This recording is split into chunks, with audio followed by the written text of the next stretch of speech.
Happy Thursday, everyone, and welcome into this week's edition of OA News Overtime. I'm Sara Palczewski. As always, I'm here with the always wonderful Justin Lee and Jordan Hill. So, guys, say hello. What's been going on with y'all this week? Well, we've got big news. We can kind of jump into it, I think, right, Sarah? Here, I'm up here at the office, so something must be going on. Coaching change with women's basketball. It's official. Was to be expected. So I've written a column, so my thoughts are out there. Jordan, I guess how about you start us off, man? It seemed like the inevitable after a year that they had. But where do you kind of see basketball going forward? First off, I want to point out Justin on his birthday, breaking news out here. First off, happy birthday. Second off, I really appreciate during that shot, you were looking at your phone, looked like Woj, waiting for another Justin Lee bomb to drop. So that was nice. I think I hit on that. My perspective, it seemed inevitable. I mean, you can't have that kind of losing streak to end the year and to have the struggles they had. It was pretty inevitable there was going to be a change.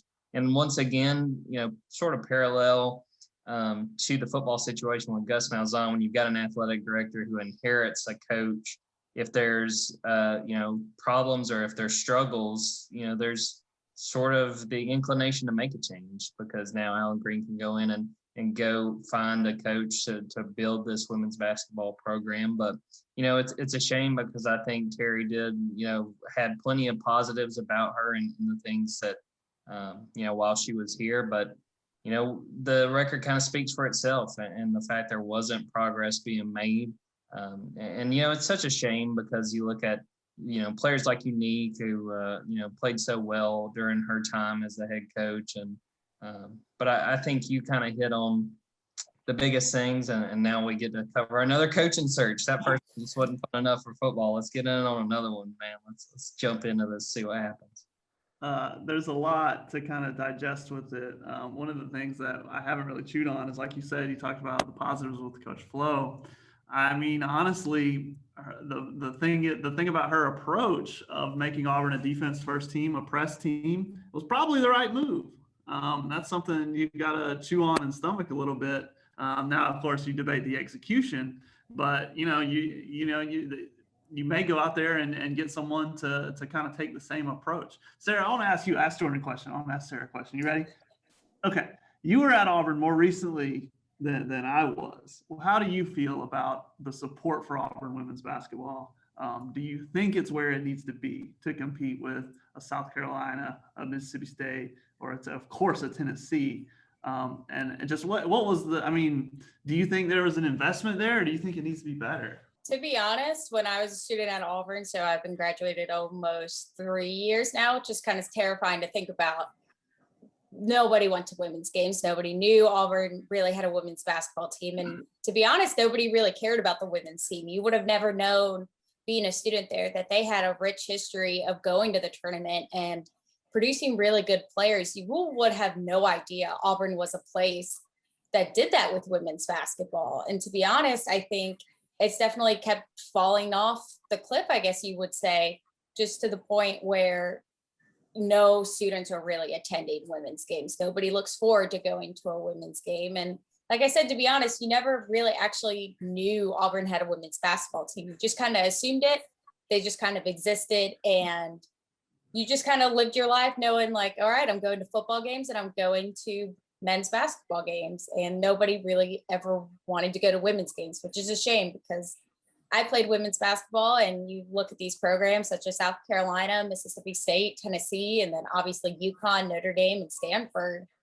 Those are some good teams and some good names, and people actually want to go to those women's games. And I think Auburn is still missing that aspect of it. And to get a new head coach that might be able to build some excitement on campus about a women's program team and just trying to get students and people involved, I think would go a very long way, even though, a long way could be just getting 100 students in attendance at a game. Right. Yeah, I don't understand why they can't. You've got the jungle, right? For Auburn men's basketball, why aren't they there for the women's game? Why is that? Why? And I know you got to say, oh, they need to win games and then the crowds should come. That's true. But I mean, why does it have to be that way? Why let your school be a have-not? Why let your school be a school that doesn't have this rocking student section, or more banners for their women's team? Because like we said, there's a rich history there. So yeah, Sarah, I mean, do you think, and Jordan too, I mean, it's almost like some of that isn't celebrated in my mind. So tell me if I'm wrong, but I feel like there's more that of course there's more administration can do, but at the end of the day, it comes down to people, and it comes down to the fans, and it comes down to them. I mean, am I wrong? What do you guys see in that? I think that's a fair, look at the situation. And, I think you look at other teams in the SEC. I mean, Tennessee has always been sort of the standard as far as women's basketball. And you mentioned this in your column too, Justin, but like, a team like Mississippi State, to my knowledge, I don't think they've, traditionally been like a Tennessee, but they were really, really good with Vic Schaefer, and you saw sort of the support that came with that. And really now when I think about women's basketball in the SEC, it's usually South Carolina and Mississippi State that kind of come to the forefront for me. So I think that, I don't see there being an excuse for it not to, be something that we see grow. And if they can make a hire that excites the fan base and can get people to buy in. I mean, that's the biggest thing, is just having someone that, can bring fans to the games. I mean, I think you saw that even early on the men's side with Bruce Pearl. Even those first few years where it was kind of rough, I think, that sort of laid the groundwork for fans to care. So maybe that's what it's going to take. I mean, I think it is fair to say that, the last few years, to Sarah's point, that there wasn't that much of a following. And I could say too, when I was at Georgia, it was the very end of Andy Lander's time. And he was a legendary coach on the Georgia team and had a lot of success at Georgia. And, to what I can remember, it's kind of similar. It probably wasn't quite as dire, but, it was still about the men's team, which at Georgia wasn't much. I mean, Georgia wasn't that good during the Mark Fox era.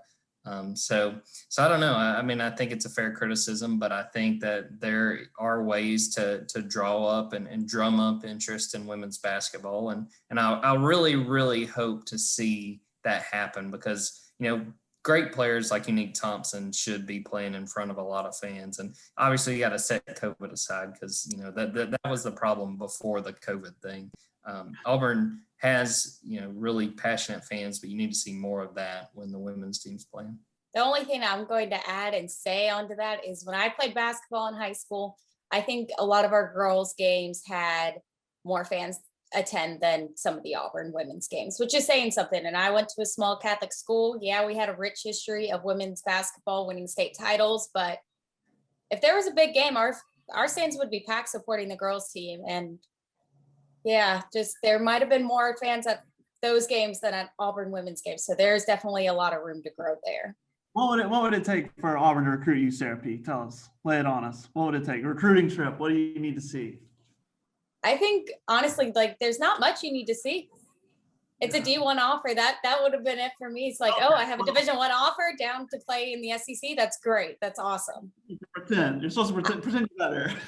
I will say I went to UNC basketball camp in high school, and Auburn would have had to have more facilities than UNC. We went into the women's thing. They're like handprint detected. So you can go into the locker room, and the only way you can access it is by your handprint. They had soda machines. They had a whole bunch of other things that were like really cool that shouldn't have really mattered, but did. So Auburn would definitely need maybe even a face scanning recognition thing. So I wouldn't even have to use my handprint these days. That might've been it to get me there. Hand scans are so 2018. I mean, come on, that's just so out of here. Soda machines is my takeaway. That's what they need. There's not enough Coke in the building. Well, Justin, do you have anything else you'd like to add about Coach Flo being out at Auburn, and I guess the basketball team, the new search for their new coach? No, I mean, we'll see where they go with as far as the next coach goes. I mean, we could get into the nitty gritty. I think we'll have time for that later. Like I said, the thing about Coach Flo was, a coach who plays defense first and presses. That's a great equalizer. I mean, you might go after someone who has the same philosophy as her, and but obviously also I can understand going in a different direction. They're going to get, they're gonna have this is gonna be a tougher search, I feel like, than a lot of other. It may be Alan Green's toughest search yet in a lot of ways, because obviously Auburn football is a really attractive job. Auburn volleyball, obviously, getting Brittany Crouch from USC was amazing, and Auburn volleyball isn't quite, but SEC volleyball is on the rise. I feel like it's like that's an area where, compared to the rest of the country in volleyball, it's on the rise. Salaries are going up for coaches in the SEC. It seems like the SEC is becoming more and more of a place to be for volleyball, just like softball and just like gymnastics. For women's basketball, it's hard to recruit somebody to come here to compete against Tennessee and now South Carolina. Because South Carolina ain't going nowhere, I can tell you that. Georgia's doing better. It's gonna be tough. So this may, in a weird way, be Alan Green's toughest search to really find a winner. Again, I think it's an all-around thing. I think it's time to really reevaluate, as an Auburn, the Auburn family. Is this something that you really want to invest in? And if they do, they should go for it from all angles, not just from the coach. So we'll see. Jordan, you got anything to add, or do you think Justin pretty much covered all of our bases? Pretty much covered it, but I will say for anyone listening, if they haven't read Justin's column on the coaching change, by all means, pause the podcast for just a couple minutes. Go check it out, because I thought he made some really good points and really hit the nail on the head as far as what the future can be and what the future might hold in store for Auburn women's basketball. All right. Well, on that note, we'll transition to kind of some more regular run-of-the-mill news instead of this breaking news. I guess that happened a little less than an hour before we started recording this podcast. So we'll move into the mundane stuff. And of course, what's the mundane stuff? It's Auburn football. So football season is almost here. I guess spring football season, I wouldn't call it regular football season. And Auburn's got another big kind of recruit signed and committed. Well, he hasn't signed yet, but he's committed. Auburn High's Powell Gordon. So Jordan, what can you tell us about Powell Gordon and what it means for Auburn to sign somebody from right here at home? Yeah, I think this was a big pickup for Auburn. Powell Gordon, it was fun talking to him when he first got that Auburn offer, which was only about a week before he committed. And, you could kind of tell he was kind of making up his mind. He wanted to commit. He wanted to be a Tiger. His dad went to Auburn. His grandfather went to Auburn. But I'm going to tell you, this kid can play. He was really, really excellent as a pass rusher last year for Auburn High. Auburn High defense, that was honestly one of the better defenses in the entire state of Alabama. And then in the state championship game, I'm going to be honest, we all kind of felt like they were outmatched going into it against Thompson, and they did not play like it. And a big part of that was Powell. I think he wound up with a couple of sacks and really put a lot of pressure on Thompson and put Auburn in a good position to win that game. So I think that's a big pickup for Auburn. They kind of look at him playing middle linebacker, and he's more of a DN outside linebacker at Auburn High. But I think that's going to be a natural transition for him and with his size and the way he's able to move. So I think that's big. And I'm really intrigued by the fact that it's an Auburn High kid going to Auburn's first time. If he winds up signing with Auburn, that'd be the first time since 2009 that they signed somebody from Auburn High. But they've shown a lot of interest in a few other local guys. Jarrell Stinson is a commit in next year's class from Opelika. He's a really fast, really talented defensive back. They've offered other local guys, Eston Harris from Beauregard, and I'm trying to think, Caden Story from Lynette, a big defensive lineman who I think Caden may wind up being the best of these local guys if he winds up going to Auburn. But I think it's really an interesting look, between sort of last few years of the Malzahn era, there wasn't quite that many of these local East Alabama guys signing with Auburn. And, Brian Harsin was hired and kind of talked about, the need to recruit nationally, and they are doing that. You're seeing them offer guys from Texas and California pretty much every other day. But at the same time, I think that this staff has quickly understood that there is a lot of local talent, and a lot of local talent that grew up rooting for Auburn. I think that, if the guys fit the bill and if these guys fit what they are looking for in these athletes, some of these guys are just no-brainers. If they're in your backyard, go get them. So, they've missed out on a few guys over the years, and So yeah, I think Powell is a big addition for Auburn, and I think he very well may be the first of maybe a couple or two or three local guys that wind up signing with the Tigers. Yeah, I watched Powell play all year, and I thought I was always really impressed with him. And he's also just a great kid. He was one of our players of the week, and we had a really fun time out. And I think it was like a 90-degree day out on the turf doing our interview, and we had a really good time. And really happy to see him commit to Auburn, and I think and hope it's a good fit for him moving forward. But off of the recruiting topic, and we'll move right into our favorite time of the year, spring football season. We got spring practice starting soon. I think the best news for most Auburn fans, especially the Auburn beat writers, is that A-Day is not on the Masters weekend this year. So guys, what do you guys kind of expect out of spring practice leading up to A-Day on April 17th? I'll be very intrigued to see what A-Day looks like and see, especially like with the defense with Derek Mason, how different does sort of the scheme look? How much will they show us? So we may not get to see exactly all the different changes, but definitely intrigued, like you said, Sarah. At least we were all kind of bracing for this to come on the Saturday of the Masters. So they had a little bit of mercy and didn't double book the beat writers. But I think it'll be a really intriguing spring, an A-Day game, spring scrimmage, because really that first spring scrimmage with a new head coach, there's always just so much optimism, so much excitement from the fan base. I'll be interested when we get a little bit closer what capacity looks like and how many fans wind up showing up, compared to what they were allowing. Because, I think back to when I was still at Georgia, when Kirby Smart was starting his first year. Obviously, this was pre-pandemic, but there was like 93,000 fans because it's all about optimism. You're starting over. People want to see what things look like, different changes, players, and perhaps different places. So it's a lot of exciting and a lot of new things coming down the track.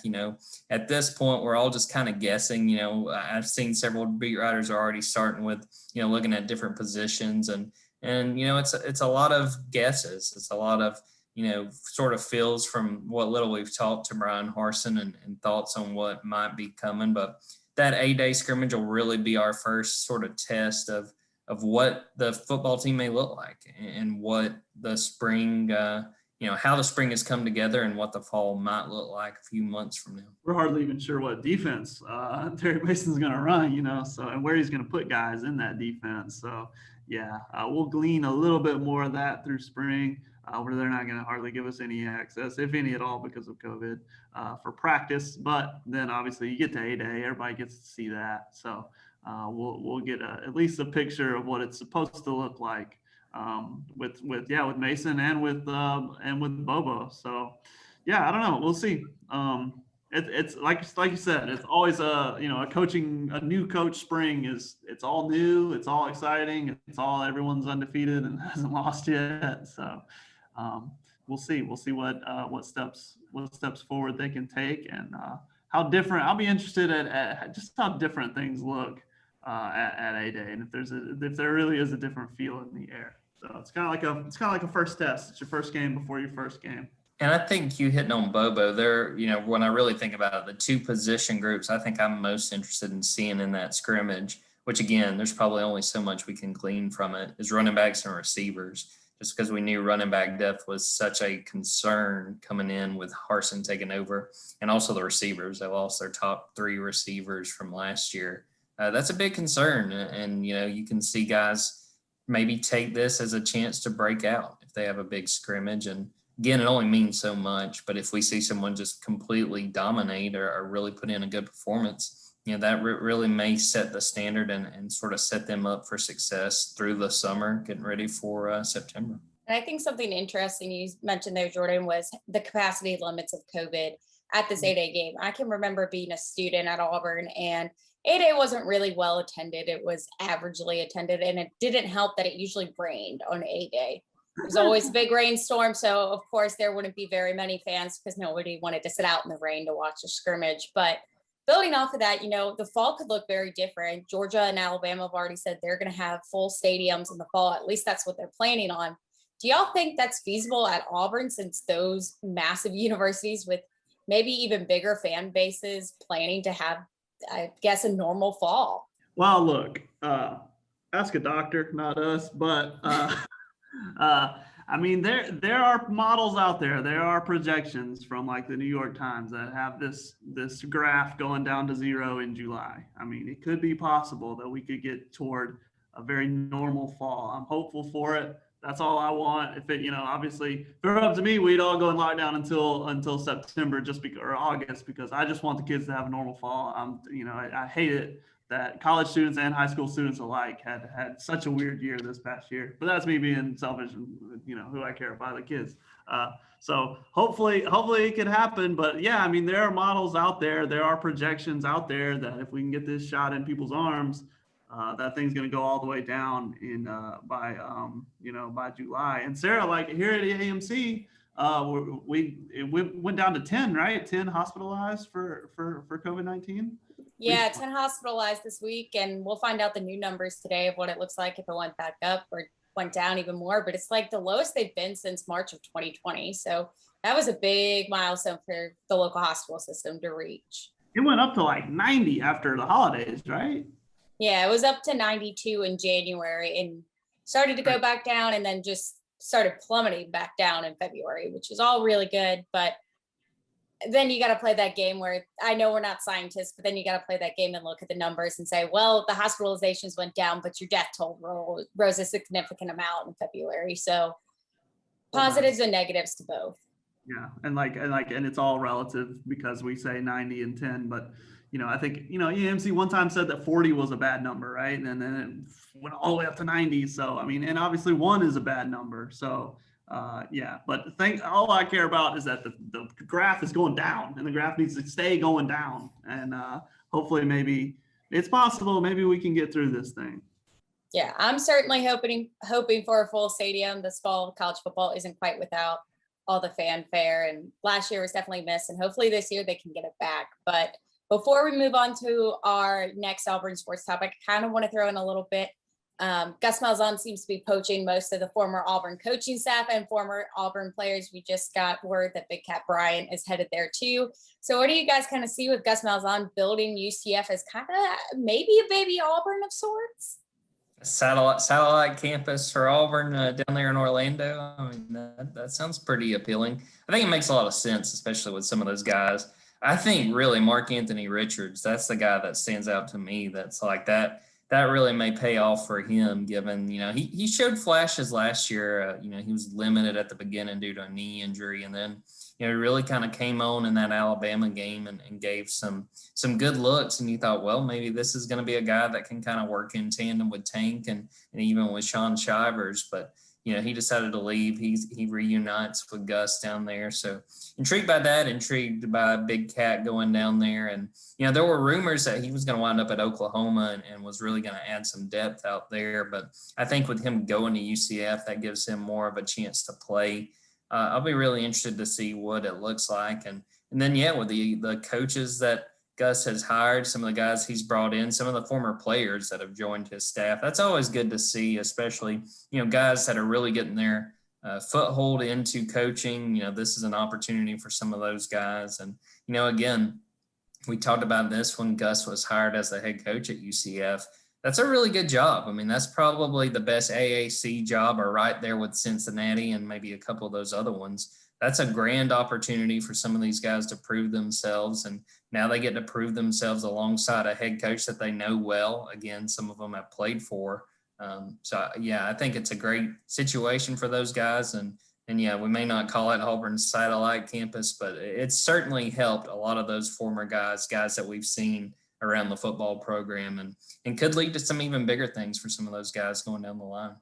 That's a good way to start. It's a good way to, while you're getting familiar with your surroundings, bring in some familiar faces. Obviously, Big Cat being there just for 1 year. Obviously, Mark Anthony Richards, he's got a little more eligibility. But yeah, I mean, just like what Brian Harsin did here, he brought in a lot of Boise guys and a lot of people he's worked with before.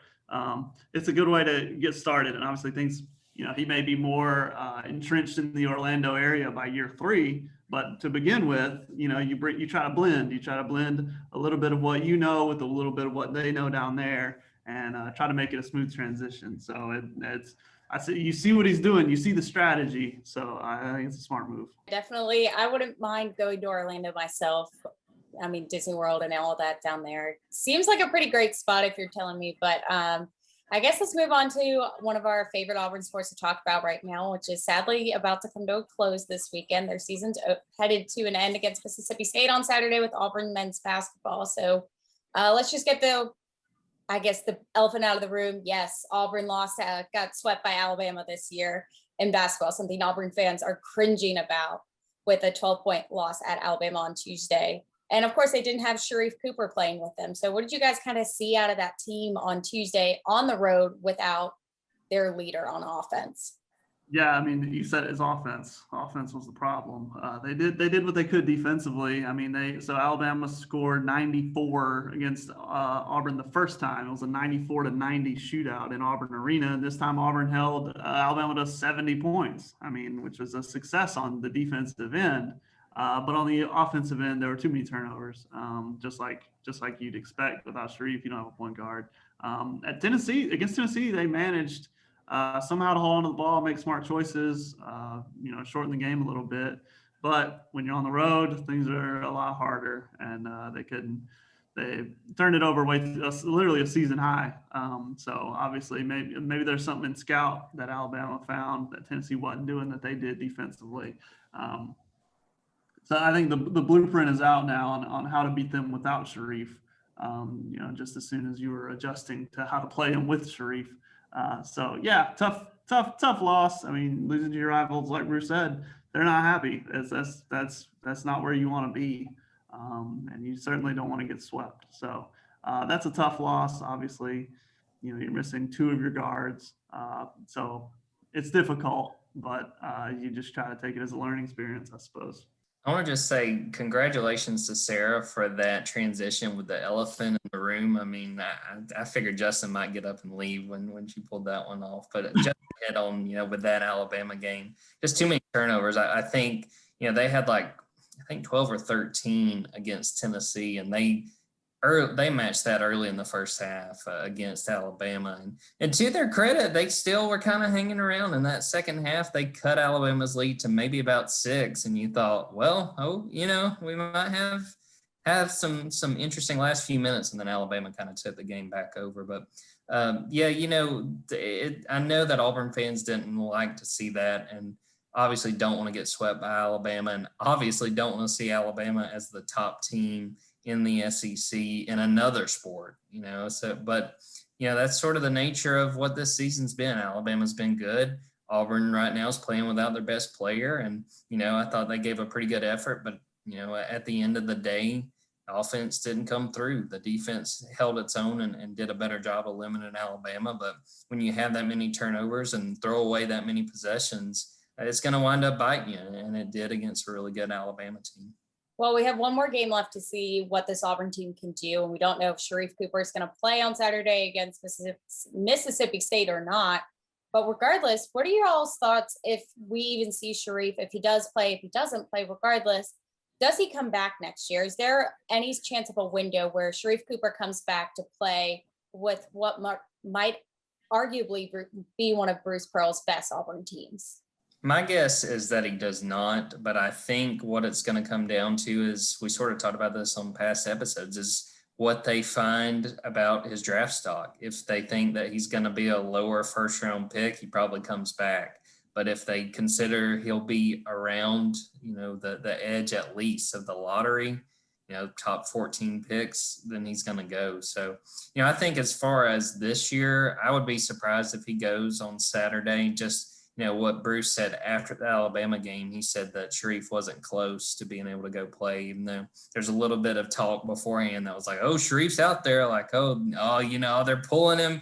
The whole rivalry games got him feeling great. And it was like, no, he wasn't quite as close as we might have hoped. But I think I'd be surprised if we see him on Saturday, and then past that, as it stands right now, I think I would be surprised if he winds up coming back, just given what we've heard so far about what NBA teams and sort of projections. But a lot can change. And, if he goes through the process, they may see some things and have some more concerns, which, for Auburn, I'd say they wouldn't be too sad if he decides to come back for his sophomore year. Here's my thing. have I roasted Auburn fans enough today? Because I got some more. Because Do it. you keep seeing this myth out there, this idea that, oh, he's not ready for the NBA. Well, guess what? No one who gets drafted is ready for the NBA. He is a prospect. He is a prospect. Trevor Lawrence, when he gets drafted, isn't ready to start in his first game. Maybe after training camp he will be, but he's a prospect. You're not drafting a player from another NBA team. You're drafting a college kid. It's about his trajectory. It's about how you think he's going to get better. So as far as if he's coming back or not, we don't know. Anyone who says they know is lying because he doesn't know. Sharife does not know. But the NBA is going to come back and tell him, and here's the slim chance. The slim chance is that they come and they tell him, hey, you're a second rounder right now. If you come back, you could be a lottery pick. That's the chance. But the idea of saying there's no way or he's not ready or blah, blah, blah, blah, blah, someone could still pick him in the first round based on his potential alone. It doesn't matter where he is right now because you draft prospects, you draft on potential, you're trying to draft talent and develop it.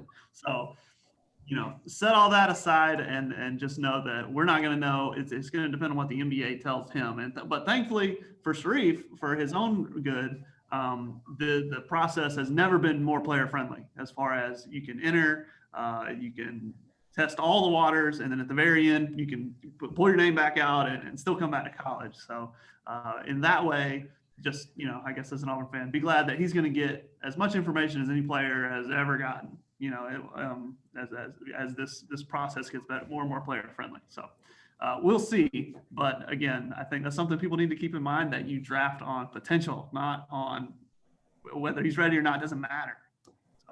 Now I want to bring up just another side to this. Sharife may or may not come back, but one player that we haven't really seen much since January until last Saturday, where he finally rejoined the team, was Auburn guard Justin Powell, who's been out with a concussion. And I mean, it seems like he's really battled these concussion-like symptoms for months on end, considering it has taken him this long to even sit on the bench with his team. I know when I had my concussion, it was always a huge deal when I was finally able to go and sit and watch a game. And even still, I'd have headaches, and sometimes I'd try it and could only make it through a quarter of a game before I had to go home and go take a nap. So what do you guys kind of think that showed with his recovery process by him alone just being out there with his team last Saturday against Tennessee? I think that was huge. And it was kind of a surprise. We were watching for Sharife, and then I think it was Josh Vitale pointed out, like, oh, there's Justin. And I was like, oh, wow. So that was a huge plus, coming down the end of this season, just to see him back out there. And, Bruce talked about it a little bit after that Tennessee win, that, he was making progress. He was finally being able to kind of handle the lights and handle the noise. So it was a really welcome sight. We've talked about how scary these concussions can be. And obviously he was having issues with it because he was out for as long as he's been out. I mean, the last game he was in was January 2nd, and here we are, it's early March, and he's just now getting back to sitting on the bench. So, Bruce basically said, don't expect him to be in any of these last few games, which, there's really no reason to push it. But with him getting back to lifting, finally getting back to shooting, him being there at the games, I got to imagine is really big for his mentality, the mental side of coming back from this injury. So really a welcome sight, probably one of the big positives for Auburn coming down to the end of this season. And, hopefully he can continue lifting, continue shooting, and those symptoms, if there are any lingering at this point, continue to subside, and, he can come back and have a really impressive sophomore year. That was a big part of the saddest part of him getting hurt was he was playing so well. I mean, he'd been named SEC Freshman of the Week, and you thought about the ability to him, for him to play alongside Sharife, and we didn't get to see that, which was a shame, but be exciting to see what he's able to do next year. Yeah, it would have been really unfortunate if he had to go all the way into fall, going all the way into next year, having not been around a game since he got hurt, right? So I think it's a big deal for him to get out there and go and just kind of smell it, be back with the team for a couple games before the end and be seen, so, who knows what would happen if fans were spending all summer, pontificating and guessing and speculating on where he is. So I think that was a very big, good step. And obviously they're going to be they're as safe as they can. They're not rushing him because there's no reason to rush him. So they obviously felt comfortable with them joining the team and kind of being around the lights and the noise again. So very good sign all the way around, and you're glad for it. And hopefully he'll be good to go next year. Yeah, like y'all said about Justin Powell rejoining the team, I'll be interested to see how he takes his next step back to playing, because every time I tried to come back and play, I'd get headaches. But hopefully that's not the case for him, and hopefully we'll see him on the court again next season with the rest of the Auburn team. But from that, we'll head into one of our other winter sports that is wrapping up, and that is Auburn Gymnastics. The gymnastics team just absolutely crushed last weekend on the road at Florida like they were expecting to, scoring more than 195, Justin, is that correct? Top to 197 on the road. Yes. I'm sorry, 197. That is exactly what I meant, but 195 was for some reason in my head. But what does that kind of mean for Auburn to get a 197 on the road? Okay, that's huge. That's a big score. So that is at a certain point this season, only the top 5 teams in the country were averaging a 197 as far as every meet in an average. Obviously Auburn wasn't averaging it every time, but so what you need is, of course, as we talk about in gymnastics, wins and losses do not matter. You do not care. What matters is, for example, Auburn's 1-7 and ranked number 12. It doesn't matter.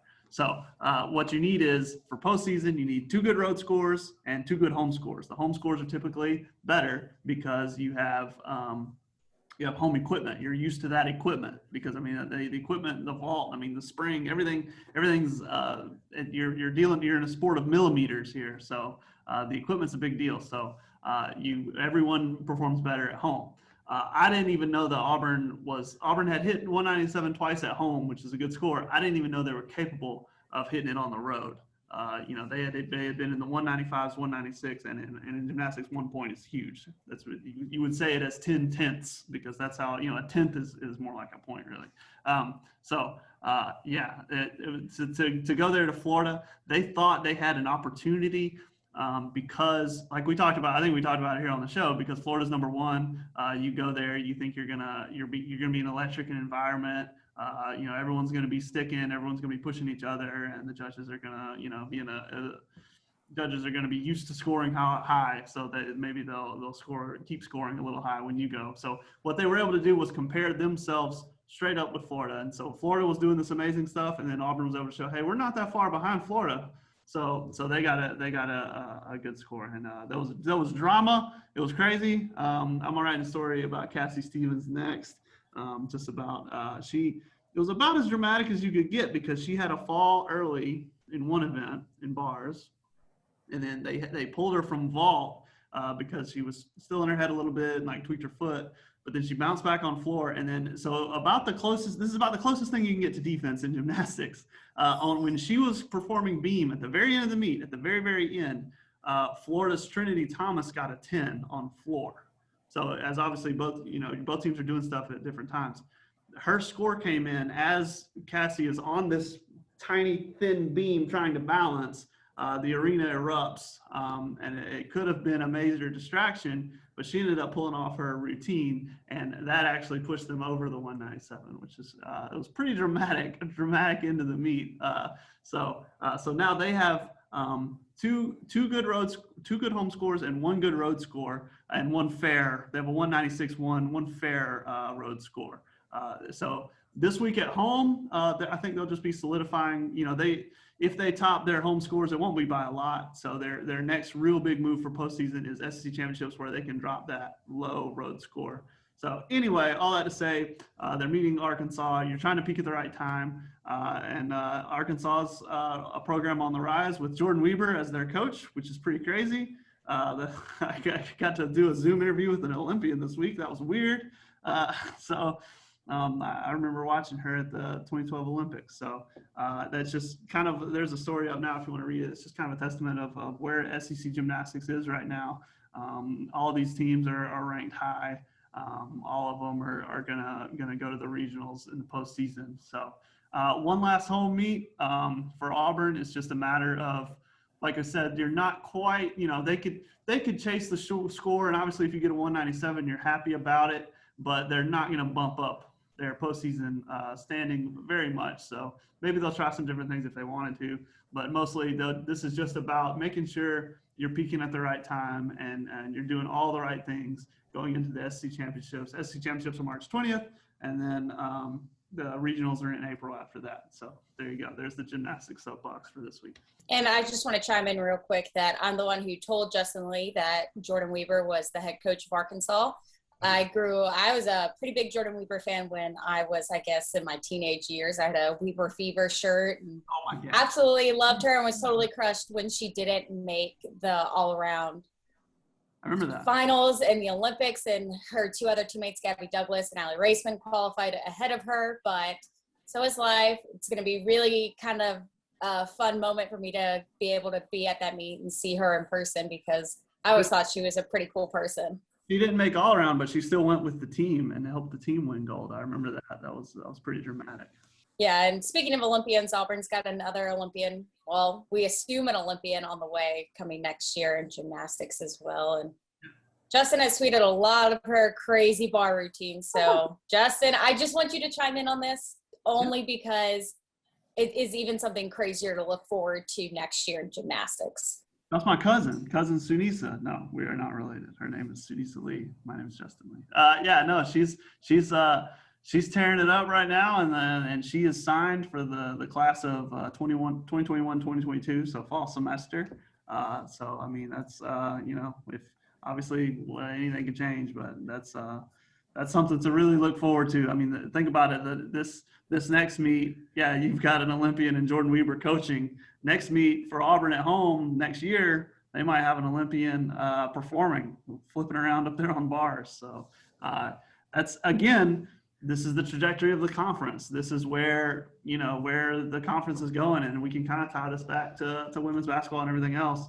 The SEC is really, now's the time, the SEC is really investing in gymnastics. I think only 8 or 9 programs do it, but the ones that are investing, the SEC network is a big part of that. You can get on national TV. If you want to come to, for recruiting wise, if you want to come to perform in front of a packed building, the SEC is the place to be as far as a conference top to bottom. That's just another. So that's kind of like softball. Softball, you look at the top 25; they're all SEC. All the SEC teams are in there. So that's just another sign that gymnastics is on the rise in the SEC, and we'll just see where it goes from here.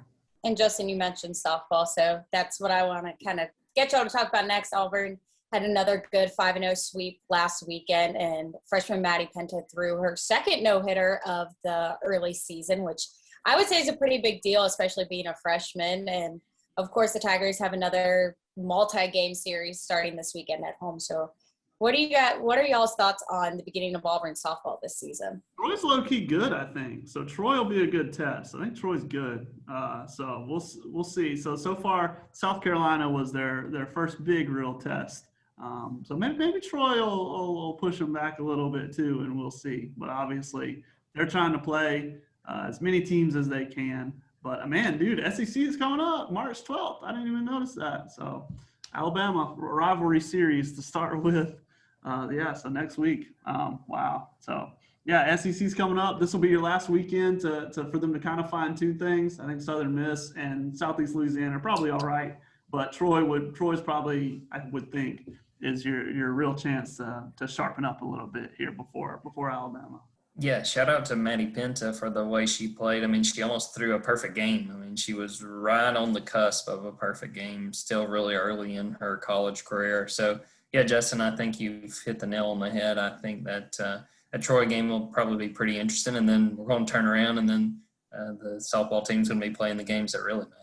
And kind of to move forward to more drama on the diamond, Auburn Baseball had kind of a disappointing weekend last weekend out in Texas, losing to Baylor, Oklahoma, but winning a conference game against Texas A&M. But that's not really the drama. The drama kind of happened yesterday with throwing in a new game at the last minute, cutting off Xavier. We're not playing Xavier anymore. And, hey, we're going to bring in number 18 Boston College. So, Jordan, I think you said you have a little bit more insight of how all that went down in such a short amount of time. Yeah, it was pretty wild. We talked to Butch Thompson on Wednesday, and he kind of talked about how that came together. And basically, there were concerns that Xavier would not be able to play. Butch didn't really talk about specifically what it was. I'd have to imagine it was maybe COVID related, that they didn't think they would have players by the time the conversations had kind of popped up. So Butch and those guys started talking to other teams, trying who was available. And number 18, Boston College, was supposed to play Wake Forest, and Wake Forest had backed out. So Butch knew Boston College's coach. He used to be a Southeast scout, so he's been in the area, and they had developed, a relationship over the years. So they reached out, and I think this is a huge win for Auburn. I think this is a premier opponent that's going to be coming into Auburn, and Auburn can kind of see where it stacks up in the nation. And I could tell when Butch was talking about adding these games, he was excited about it, and he basically said, the nation's eyes are going to be on Auburn again. The nation's going to be paying attention to what Auburn baseball does against a really talented Boston College team. It was pretty funny. I was reading today a MLB preview magazine that also just listed like the top 50 college prospects, and there was 2 or 3 guys from Boston College. I thought that was pretty telling. They've got talent, and they're going to be a really good team. So yeah, I think, as crazy as that all was, and Butch basically said, that's the first time I've had to add a series like that, and I hope it's the last time, just because it was such last-minute kind of maneuvering and jockeying. But I think it's going to be a really good test. I think we're going to see where Auburn stacks up, and it's still early enough that if they see issues with the lineup or things they can tweak, they can learn from it. So I'm really excited to see what this Boston College series looks like, and see if they can maybe gain a little momentum after, dropping those first 2 games, the Round Rock Classic, and, that Oklahoma game was in extra innings. They bounced back really well in that Texas A&M win on Sunday. Maybe they can keep it going against Boston College. Justin, what are your thoughts about this coming weekend's baseball series? Pretty crazy that they can add it like that, but I guess that's a sign of the times. You're adding a top 25 team at the 11th hour. How about that? So that's it's pretty wild. It reminds me of kind of the high school football days or high school sports where it's like, coach is looking for a game, call us, tweet out your cell phone number. So that's a little bit of a throwback, but that's just COVID this year, and I can understand them kind of, you don't want Xavier to travel all the way down here and then have to cancel. So go ahead and find another one. So and that's again, SEC, I'm sure, is coming up fast for them. So another good test for them to see where they really are. Yeah, Plainsman Park will definitely be the place to be this weekend. But I think the biggest place to be. Justin, I'm sorry. Sorry, Go ahead. I was just gonna say I don't think there's any TV until Sunday because of how short notice it was. So see if you can get yourself a socially distanced ticket and see if you can go Friday or Saturday. You might want to start looking into it now.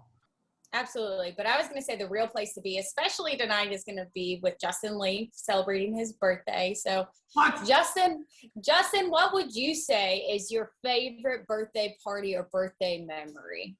Oh my gosh, my 21st at Supper Club. Then again, I don't remember it, so maybe that's not a good memory. That's the sign of a good 21st birthday. That would be it. I don't know. I'm not a big birthday party or birthday celebrator, but that would probably be that one. Rest in peace, the Supper Club. We hardly knew you. My favorite place. I say we all go find a Chuck E. Cheese that's still open, or maybe a Dave and Buster's and socially distance and shoot some skee ball or something. Shoot some social. See, I think the thing to do, my 13th birthday party, we did a murder mystery party at my house, and everybody dressed up as beauty queens. And it was one of the beauty queens killed another beauty queen, and we had different police officers and everything. My dad hated having a bunch of 13-year-old girls running around the house trying to solve this mystery. Really, but 13 years old. It was a fantastic birthday party. I was very sick. I think I had the flu or something close to it. Grief. But we didn't cancel. We didn't postpone. I still, had 21 of my closest friends over for my 13th birthday party. Were you the one who got murdered? Because that'd be an easy role to play if you're sick. You just lay there. You're just like, oh, I'm playing the murdered person. No, She was a method actor. She just went totally in on the character. No, I was Miss Louisiana because I forget what her first name was, but I thought it was the coolest like name out of all the names of the different beauty pageant people who were there. But it was definitely a fun time. Jordan, what are your favorite birthday memories? Probably, I think I was 12 or 13. My birthday fell on the time that Tennessee had their spring game. Some of my dad's family's from Tennessee, so we just kind of turned it into a trip, went to the Smoky Mountains, went and watched Tennessee. I think that was the year that we were able to meet Philip Fulmer. So we just kind of made it a college football-esque trip and went and saw some wildlife in Tennessee and kind of made a fun little trip out of my birthday weekend. Well, for anybody who is on Twitter and social media, make sure you hit up Justin Lee and wish him a happy birthday today. But besides that, still lots of sports going on. What do you guys have coming this week in the paper and online? I'm going to write about Cassie Stevens for gymnastics here in a little bit. So that should be in the paper tomorrow. And then who knows what happens next week. We got a women's coaching search, so we'll see. Yeah, for me, Tyler Miller, a baseball player for Auburn, he came here as a shortstop. He's playing first now. We had a chance to talk to him, so that'll be in Friday's paper. Besides that, I'm sure I'll be kind of keeping tabs on what the baseball team does against Boston College. And going back to preps, we got a state championship game on Saturday. Lynette Panthers boys basketball team is going to be playing for the Class 2A state championship. So I'll probably be over there in Birmingham handling that, and I'm sure Justin will be all over the Auburn and Mississippi State games. So should be a fun and, again, some busy next couple of days. Well, everyone be on the lookout for their stories on social media and online. And once again, thanks for listening and watching us. We really appreciate all the support we've gotten so far, and we look forward to hanging out with y'all again this time next week.